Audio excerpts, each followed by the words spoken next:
Sound good? You guys can do that? You are gonna, if you have your books with you, you can put them to the side because you're gonna need your arms and stuff like that. So with this seminar, you should have got a book, a t-shirt, and you have the online self-defense course. So the online self-defense course, you can access through the email you got for the confirmation. If you didn't get that, I will send it out again.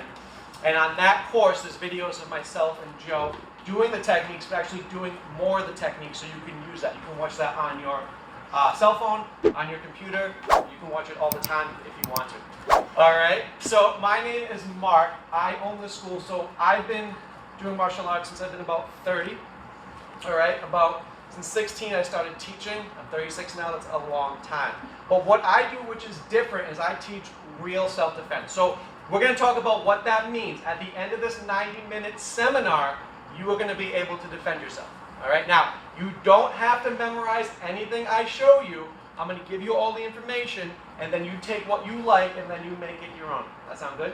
Okay, now, we're all wearing name tags because we will be coming in front of the class demonstrating some stuff for fun. All right, so you can watch each other. So right now, you guys are a team. We're going to all work together. We're all going to have some fun. At the end, we will have a question to answer. So some things I didn't cover, maybe like a gun or different things, you can ask me. At the end of the seminar, I will be around, so if you have any questions, you can let me know as well. Okay?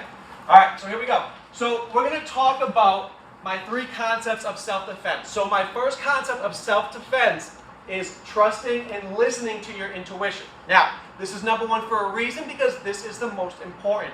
In any kind of realistic self-defense scenario, I always want to try to avoid it. I never actually want to get in a fight, even though I have training. Nothing good is going to come of this if myself and Mr. Joe go at it, okay? So I'm listening and I'm trusting my intuition. That is my inner voice. Now, that is the voice that tells you that something is wrong. So this could be something at work, it could be about a person, it could be about anything, but there's something that's wrong.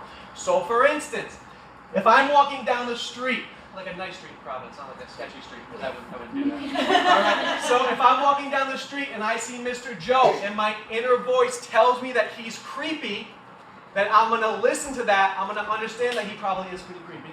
And when you get to know him, all right, so when you get to know him, he is creepy, so you walk away. You don't actually go towards him. That makes sense, right? But now here's what we do as humans, and no other animal does this. As humans, we want to be nice. So what do? I get the intuition that Mr. Joe is pretty creepy, and I still walk by him, right? Because I want to be nice, I don't want to insult him.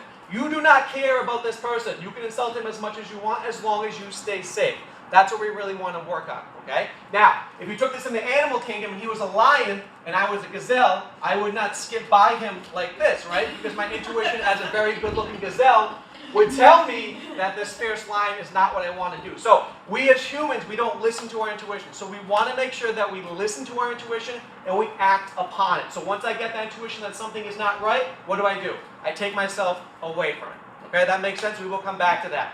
The second thing is being aware of your surroundings. So this means who's around you, where the exits are, okay, and how you can get, and if you're driving, like landmarks, different things like that, and how you can get maybe out of a building really quickly. So right now I know Mr. Joe, my friend, is to my, well, you still my friend? Yes. Okay. So he is my, what? Well, you are. Okay, so he's such a nice guy. So he is my friend over here. I know that my main exit is out there, and I have a straight shot to that. If I was in a place I did not know, I would not put myself in the corner over there, because that means that if a fight breaks out or if a fire breaks out, I can't actually get out of the situation. So I'm being aware of my surroundings, not only the people, but where I'm standing, and again, my intuition. Now, the third concept of self-defense is physically fighting back. Mr. Joe is a police officer, okay? You have the right to defend yourself if you feel threatened. That does not mean I have to wait for Mr. Joe to punch me in the face to defend myself. That's not what that means, okay? That would put you at a severe disadvantage. What I'm talking about is if my intuition tells me that something's wrong, I'm fearful for my life, or he's going to hurt me, I have the right to defend myself, okay? If you open palm somebody in the face, and they were just asking you for the time, but you felt threatened, I will go to court with you.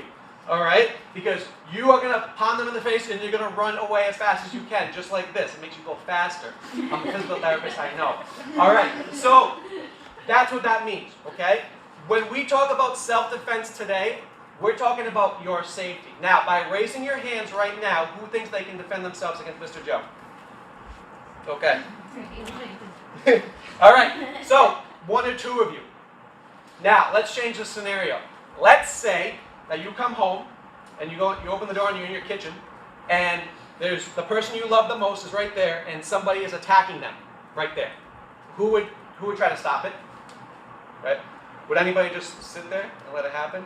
No.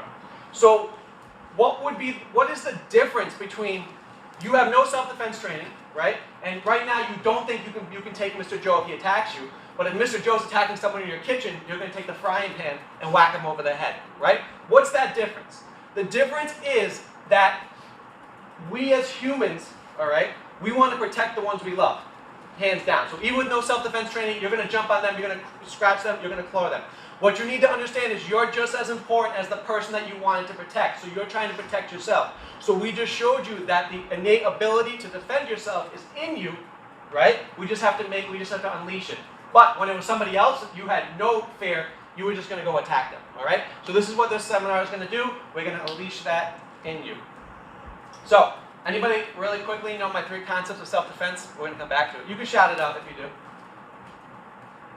I'll help you. The first one's intuition. Then what? Surroundings. Surroundings, and then what? Exits. Yep, and then physically what? Physically defending myself. So we're going to come back to that, and within 10 minutes, we're going to be sprouting them off like that. Okay, so here's what we're going to talk about. If somebody approaches you like this, all right, we're going to go right into my self-defense stance, which is going to be my hands up, my left leg forward, just like that. Is anybody left-handed? You guys have to leave. If you're left-handed, if you're right-handed, my left foot's forward here. If you're left-handed, you're just going to be like this, okay? That is going to be your self-defense stance. So what we are going to do is we're going to have somebody come up to you. So you're going to be working in pairs over here. So we have name tags so you can talk to each other and get to know each other. Have fun with this. You don't have to be too serious. So when he comes up to me, I'm going to go right into my self-defense stance just like this with my hands up. Now, let's talk about if a man's attacking a woman.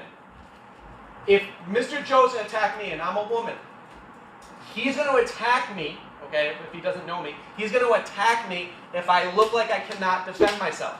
Does that make sense? So as a woman, you need to be overly assertive towards this man, okay? Now, we're not talking about relationship things right now, we're just talking about just a basic self-defense thing. But the assertiveness will work in itself.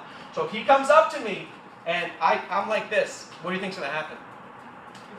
He's going to hit me. Right? If he comes up to me and I go, stop! Just like that, he thinks I'm crazy. All right? Now, if he was just going to ask me for the time, he's not getting the time from me. Okay? So, here's what we are going to do with our friends. So you're going to find somebody you want to work with. Someone's going to pretend to be like the bad adversary. They're going to come up to you. All you're going to do is go into your stance, throw your hands straight up just like that, and you're going to yell, stop, just like I did. Now, I've been doing the seminar a lot. I created the seminar. I've been teaching the seminar all over for a long time. The first time he comes up to you, you're going to be like, stop. Yeah. Okay? You want to make sure you use your voice as a self-defense tool. Make sense?